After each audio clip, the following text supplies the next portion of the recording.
सर्वेभ्यो नमो नमः। मित्रों, आप सभी का संस्कृत जिज्ञासा में पुनः स्वागत है। तो मित्रों, आज हम चर्चा करने वाले हैं शास्त्रीय अध्यापक परीक्षा के लिए प्रश्न पत्र में पूछे गए प्रश्नों की। तो उसमें से आज हम 20 प्रश्नों को इस भाग में देखेंगे। तो चलिए वीडियो को शुरू करते हैं। विद्यारम्भं करिष्यामि सिद्धिर्भवतु मे सदा। तो पहला प्रश्न है, ततो अहंकारः इति अहंकारस्य उत्पत्तिः कुतः भवति। तो सांख्य दर्शन में 25 तत्वों को मान्यता दी गई है, जिनमें से प्रकृति और पुरुष दो स्वतंत्र हैं और बाकी सब जो 23 बचते हैं वह परतंत्र हैं, यानी कि वह विकृतियां भी है और कुछ उसमें प्रकृति भी मिलती है। तो प्रकृति से अहंकार, प्रकृतेर्महास्ततो अहंकारस्तस्माद् गणश्च षोडशकः तस्मादपि षोडशकात् पंचभ्यः पंचभूतानि। तो प्रकृति से महान या बुद्धि की उत्पत्ति होती है और बुद्धि से अहंकार की उत्पत्ति होती है और अहंकार से ही षोडश गणों की और पंच तन मात्राओं से पंच महाभूत की उत्पत्ति होती है। तो यहाँ पर पूछा है अहंकार कुतः उत्पत्ति भवति, अहंकार से उत्पत्ति कुतः भवति, अहंकार की उत्पत्ति महत या बुद्धि से होती है। तो इसमें आपका सही उत्तर हो जाएगा ऑप्शन नंबर बी। अगला प्रश्न देखते हैं, सांख्य दर्शनानुसारम अध्यवसायात्मकम तत्वम किम। तो अध्यवसायो बुद्धिर्लक्षणम, बुद्धि का यह लक्षण सांख्य कारिका में वर्णित किया गया है। बुद्धि को ही महत नाम से भी सांख्य दर्शन में उपात्त किया जाता है। तो इसमें आपका सही उत्तर हो जाएगा ऑप्शन नंबर ए। अगला प्रश्न देखते हैं। अगला प्रश्न है, सवाग वज्रो यजमानम हिनस्त्यथ इत्यनेन महाभाष्ये किम अभिप्रेतम। तो महाभाष्यकार ने 5 मुख्य प्रयोजन व्याकरण के बताए हैं और 13 आनुषांगिक या गौण प्रयोजन बतलाए हैं। तो मुख्य प्रयोजन है रक्षोहागम लघुवसंदेहा प्रयोजनम, और अन्य जो ते सुराहा दुष्टः शब्द इत्यादि 13, यह क्या है, गौण प्रयोजन है। उनमें से ही दुष्टः शब्द एक गौण प्रयोजन है, जिसमें उन्होंने लिखा था दुष्टः शब्दः स्वरतो वर्णतो वा मिथ्या प्रयुक्तो न तमर्थमाह सवाग वज्रो यजमानम हिनस्त्यथेन्द्र शत्रु स्वरतोपराधात्। तो वाग एव वज्रः इति वाग वज्रः। तो किसके लिए है, तो यह है इनमें से शब्द शुद्धि से संबंधित। तो इसमें आपका ऑप्शन नंबर ए सही उत्तर आपका हो जाएगा। अगला प्रश्न है, यागात् स्वर्गो भवति इत्यत्र भूधातोः कः अर्थः। तो भवति शब्द सत्तार्थक में होता है, भूसत्तायाम भवादिगण की धातु है। तो इसमें सही उत्तर हो जाएगा ऑप्शन नंबर ए। अगला प्रश्न है,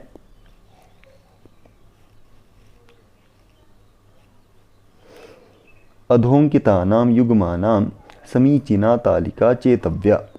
तो यहाँ पर सूत्र दिए गए हैं और उसके कुछ उदाहरण भी यहाँ पर दिए गए हैं। तो पहला सूत्र दिया है झयः, तो यह माँ को व कर देता है। तो इसमें सही उत्तर हो जाएगा विद्युतवान, यह सही उत्तर इसका हो जाएगा। तो ए का हो जाएगा 3। अगला है मनोरौवा, तो इसका सही उत्तर हो जाएगा इनमें से मनु। तो यह सूत्र गी प्रत्यय करता है, जो यह स्त्री प्रत्यय से लिया गया है। तो बी का हो जाता है 4। अगला है भ्रियो असंज्ञायाम, तो यह सूत्र क्या प्रत्यय करता है, तो इनमें से भृत्य इसका सही उत्तर हो जाएगा। तो सी का हो जाता है 1। और अकर्तृदृणे पंचमी, तो शतादबद्ध या ऋण सहस्रादबद्ध लक्षादबद्ध, इस तरह से इसमें उदाहरण सिद्ध होते हैं। तो पंचमी करता है, तो इसमें हो जाएगा दूसरा, यानी कि 3 4 1 2। बी सही उत्तर इसका हो जाएगा। अगला प्रश्न है, पिबती पदे मूल धातुरस्ति। तो पा पाने धातु है इसमें, तो इसमें आपका सही उत्तर बी हो जाएगा। अगला प्रश्न है, उत्तर रामचरिते तमसा मुरला चास्ति पात्र विशेषः। तो उत्तर रामचरितम जो भवभूति का एक नाटक ग्रंथ है, जिसमें 7 अंक मिलते हैं। मुख्य रूप से करुण रस मिलता है। उसके तृतीय अंक में तमसा मुरला, इन 2 नदियों का संवाद देखने को मिलता है। तो इसमें सही उत्तर हो जाएगा ऑप्शन नंबर बी। तमसा और मुरला यह 2 हैं, इन दोनों का संवाद वहाँ पर होता है, प्रसिद्ध है उत्तर रामचरितम में। अगला प्रश्न है, आनंद ग्रंथि रेको अयम अपत्यमिति पठ्यते। तो यह भी उत्तरामचरितम के तीसरे अंग से ही प्रायशः लिया गया है, जिसमें सीता अपने पुत्रों की जो 10वीं वर्षगांठ है उसके बारे में सूर्य देव की पूजा करने के लिए कहती है। तो इसमें ऑप्शन नंबर डी सही उत्तर हो जाएगा। अगला प्रश्न है षष्ठी तंत्रम किम। तो सांख्य दर्शन के जो आदि प्रवर्तक हैं कपिल मुनि, उनका ही ग्रंथ है षष्ठी तंत्र या तत्व समास सूत्र। तो इसमें सही उत्तर हो जाएगा ऑप्शन नंबर सी। अगला प्रश्न है दम उच्यते। तो यह प्रश्न वेदांत सार से, वेदांत सार में दम का अच्छे से वर्णन किया है। तो बाह्य इंद्रियों का निग्रह क्या कहलाता है? दम कहलाता है। उन्होंने कहा भी है दमो बाह्य इंद्रियाणाम तद व्यतिरिक्त विषयेभ्यो निवर्तनम। इस तरह से वेदांत सार में उन्होंने कहा है। ऑप्शन नंबर सी सही उत्तर इसका हो जाएगा। अगला प्रश्न है कादम्बरी अस्ति। तो कादम्बरी बाणभट्ट कृत एक गद्य काव्य कथा भेद का। तो इसमें सही उत्तर हो जाएगा ऑप्शन नंबर बी। अगला प्रश्न है शुकनासोपदेशः वर्तते। तो शुकनासोपदेश का वर्णन मिलता है कादम्बरी में। ऑप्शन नंबर बी सही उत्तर इसका हो जाएगा। अगला प्रश्न है नाना फलैः फलति कल्पतेव भूमि सूक्तिमिदं कुत्र पठ्यते। तो यह सूक्ति ली गई है नीति शतक से। तो ऑप्शन नंबर ए सही उत्तर इसका हो जाएगा। अगला प्रश्न है प्रारभ्यते न खलु विघ्न भयेन नीचैः सूक्तिमिदं कुत्र पठ्यते। तो यह भी नीति शतक से ही ली गई है। ऑप्शन नंबर ए सही उत्तर इसका हो जाएगा। अगला प्रश्न है धनस्य तृतीया गतिरस्ति। तो धन की 3 गतियां नीति शतक में बताई गई है। दानम भोगो नाशस्तिस्रो गतयो भवन्ति वित्तस्य यो न ददाति न भुंक्ते तस्य तृतीया गतिर्भवति। जो ना तो देता है और ना ही उसका भोग करता है, उसकी तृतीय गति यानी कि उसका नाश होता है। दान, भोग और नाश, यह धन की 3 गतियां होती है।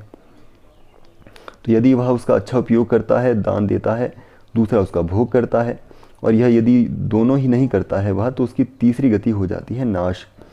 अगला प्रश्न है सर्पिशो जानीते इत्यत्र क्रियापदे आत्मनेपद विधायकम सूत्रम किम। तो इनमें से हैं अकर्म का च। इस सूत्र से यहाँ पर आत्मनेपद हो जाता है, जैसे कि सर्पिशो जानीते या मधुनो जानीते इत्यादि इसमें रूप सिद्ध होते हैं। अगला प्रश्न है उपरमति इत्यत्र परस्मैपद विधायकम सूत्रम किम। तो यहाँ पर उपाच्य सूत्र से परस्मैपद पद इसमें होता है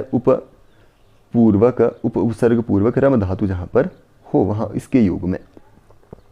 तो इसमें आपको ऑप्शन नंबर डी सही उत्तर इसका हो जाएगा। इससे यहाँ पर परस्मैपद पद इसमें हो जाएगा, उपरमते नहीं बनेगा, उपरमति यहाँ पर रूप सिद्ध हो जाएगा। अगला प्रश्न है ध्वनिस्फोटयोर मध्य कः संबंधः। तो इन दोनों के मध्य है कार्य कारण भाव का संबंध है। तो इसमें जो भर्तृहरि है उन्होंने इसके विषय में माना भी है कार्य और कारण का भाव दोनों में, ऐसा इन्होंने वर्णन किया है। अगला प्रश्न है स्वीकृतम भर्तृहरिमते वाचः। तो भर्तृहरि के 4 मुख्य ग्रंथ प्रसिद्ध हैं। पहले 3 शतक काव्य हैं श्रृंगार, नीति और वैराग्य, और एक व्याकरण और दर्शन दोनों को कंबाइंड करके ग्रंथ लिखा गया है वाक्यपदीयम।